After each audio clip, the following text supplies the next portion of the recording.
the beginning with the toy, I do not use the prong. They're on a back tie.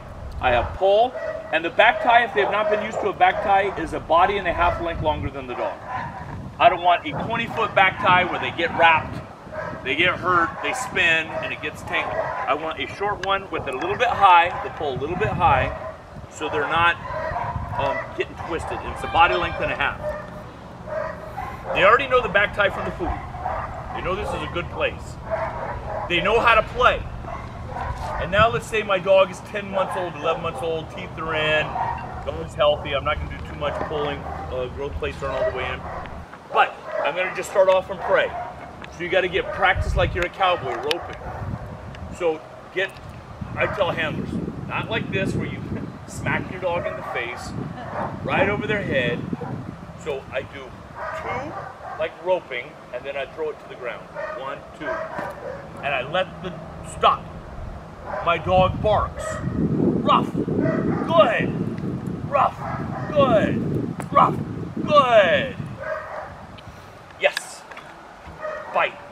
I back up. So can you be the dog? Just hold this right here. You can stay seated. So I back up. You don't have to put that down. You want me to be a dog, Joe? You don't have to actually put it in your mouth. Oh, okay.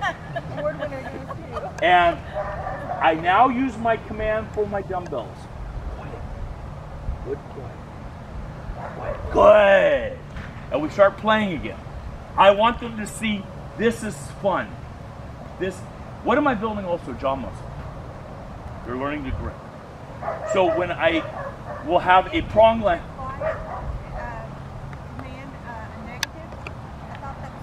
It is. So let's just, let's say he's chewing a little bit, like his hands went, I'll tap him on the nose. Quiet. Quiet. If they're quiet, I'll use the negative with a bridge though. Good, quiet. I'll let them know this is you're being good now. Good, quiet. I'll pet it. I want them calm now. If they're countering on dead prey, they have a prong line that I also have in front. They start countering, I say, no. I don't want them countering unless I do this. If there's tension, counter. This, I don't want to counter. Pulling, tug of war. You know when a dog bites and pulls. Think of an animal that latches onto the throat and pulls. Lions have a wicked counter. So right here, he's countering because I have tension. I grab this, and I pet over the head. I want him quiet. All right, thanks. So that's. Now I'm going to ask for 2 barks, maybe in 4 days. I always start off like this. You guys see me coming out of the blind. So I start like this. Hey, buddy, you ready to work? 1, 2. Doof, doof. Doof, doof. Doof, doof. Good. Good boy. Yes. And I do the same thing. Then I'm working at 3s. Then 4 barks. Then 5 barks. Then random. There's something, you can look this study up. I always get the hours wrong though. There's something called the Australian Wharf Rat. And this is a sick study, kind of like Dr. Mengele. Don't get mad at the study. I like when people are like, Joel, that's sick. I'm like, I didn't do it. I'm just telling you the information that happened. What's it called? Australian Wharf Rat. They put this wharf rat in a vat of water to see how long it took to drown. Yeah, I'm like, I don't like that. I've heard of this one. You heard of this one? The first time, I'm going to make this up, it was like 2 minutes, a minute. It was very short. You've seen this one? It died like after a minute, drowned after a minute or 2 minutes. Sank. They resuscitated it. I don't know, however you resuscitate a wharf rat. They took the same wharf rat like a week later, put it in the same vat of water, and this time it swam like 13 hours. That blew their minds, the scientists. You know why? Because it had hope. Exactly, it had hope. It's a very, very big study into the psychology of the brain. I don't know how much that trends, but all of us need some hope. So, I call this the second hill theory, and I got into this about 12 years ago. And I experiment with my own dogs on this. That dog that I talked about, named Arno, that barked 102 times in the blind, we did this with him. I actually did this on the pole. So we want to reward our barking on the first hill when the dog is at its pinnacle. It's barking the best. There's something after that wharf rat. I said, I'm going to experiment with the second hill. I'm going to let you die in your barking. And then if somehow you can come back up, I'm going to reward on the second hill. The problem was, I'll tell you why I did it too much in the beginning with one dog. So my dog's barking 65 times. And you see him second guessing himself. Like, you know, kind of with as little help as I can, no whip or anything, as little help as I can, the dog started barking again and I paid him on the second hill.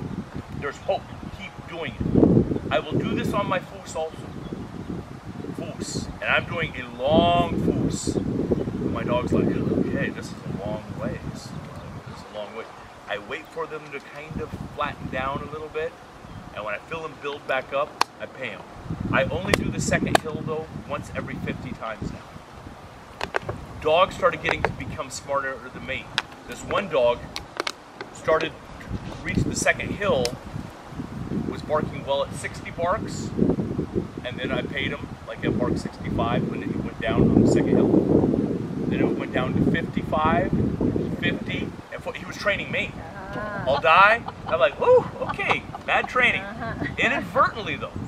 So I only do it very once in a while now. Not a lot. Keep working. We do another thing.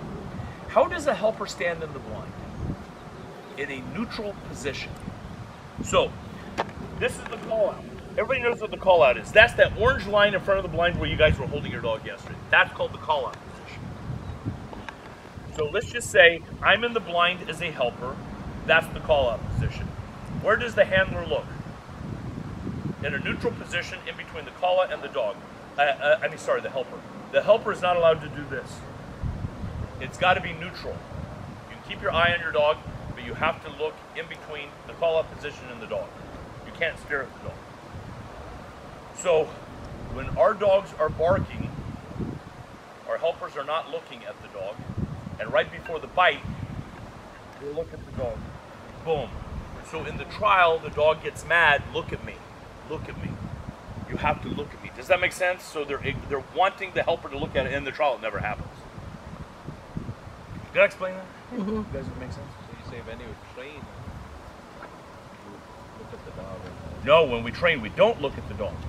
We look at the dog right before the bite. In the blind? In the blind. So the dog is saying, look at me, and they're starting to get mad.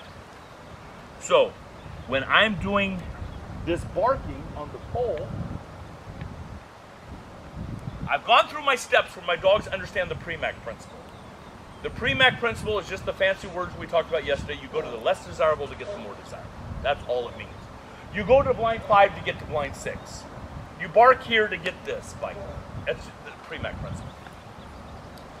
So now my dog is really good on 5 barks, 2 barks, 1, 4, you know, just mixing it up. I'm not doing second hill now. So then I let him bark doof, doof, doof, and I bring it right between my feet. And I'm sitting like this on my knees. That's a scary place to have it. I know, but they're back tied. They are back tied. If they can reach, I have a really bad back tie. Right when their eyes meet mine and they bark once, what do I say? My bridge, good. Yes. I want eye contact in the blind. I do not want you barking at that sleeve. I want you barking at whatever is given to you. Right arm, fair arm, you bite what's given to you. Not in the beginning. One bark, one bark. Yes, on my knees. It's between.